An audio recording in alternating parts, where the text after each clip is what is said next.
আপনার বাচ্চার পেটে কি গ্যাস হয়? আপনার বাচ্চা কি বারবার শব্দ করে বায়ুত্যাগ করে বা পাত দেয়? শুধু আপনার শিশুর নয়, শিশুর পেটে গ্যাস হওয়া খুবই সাধারণ ঘটনা। যদি আপনার শিশুর পেটে গ্যাস জমে থাকে তাহলে আপনি লক্ষ্য করে দেখবেন সে বারবার পাত দিচ্ছে এবং পাত দেওয়ার পরে সে খুবই আরাম পাচ্ছে বলে মনে হচ্ছে। এমনকি নবজাতক শিশুর জন্মের পরপরই অথবা কয়েক সপ্তাহ পর থেকেই এই গ্যাসের সমস্যা শুরু হতে পারে। তো আজকে যে ড্রপটি নিয়ে আমি এসেছি সেটির নাম হচ্ছে গ্যাসনিল ড্রপ।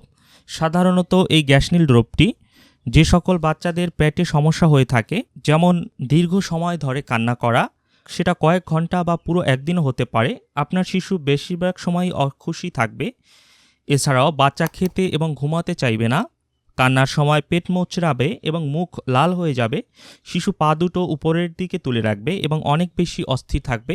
তো সে সকল ক্ষেত্রে এই গ্যাসনিল ড্রপটি কাজ করে থাকে।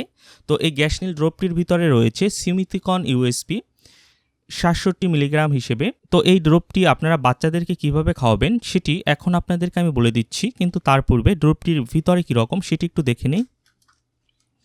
এর সাথে একটি ড্রপার দেওয়া রয়েছে এবং এই হচ্ছে ড্রপটি। এটি খাওয়ানোর পূর্বে ভালোভাবে ঝাঁকিয়ে নেবেন।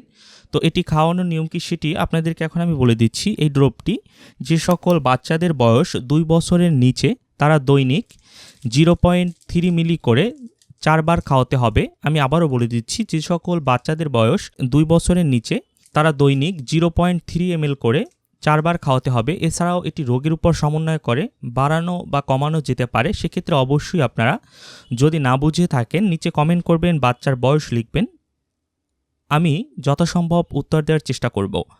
তো এছাড়াও যে সকল বাচ্চাদের বয়স 2 বছরের উপরে তারা 0.6 ml করে দৈনিক 4 বার খাওয়াতে হবে এবং পূর্ণবয়স্কদের জন্য 1 ml থেকে শুরু করে 1.9 মিলি পর্যন্ত দেওয়া যেতে পারে। এই ড্রপটির মূল্য কত টাকা সেটি আপনাদেরকে এখন আমি বলে দিচ্ছি।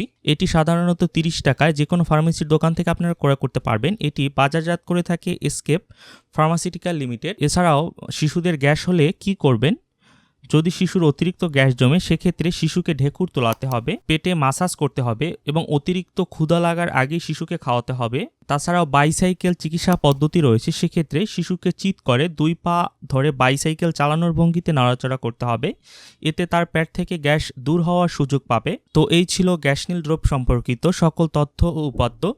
যদি আপনাদের ভিডিওটি ভালো লাগে তাহলে অবশ্যই আমার চ্যানেলটি সাবস্ক্রাইব করবেন। আর এ সম্পর্কিত যদি আরও কিছু জানতে চান তাহলে নিচে কমেন্ট করবেন, আমি যথাসম্ভব উত্তর দেওয়ার চেষ্টা করব। ধন্যবাদ সকলকে, সবাই ভালো থাকবেন এবং অবশ্যই সকল ওষুধ শিশুদের নাগালের বাইরে রাখবেন। ধন্যবাদ।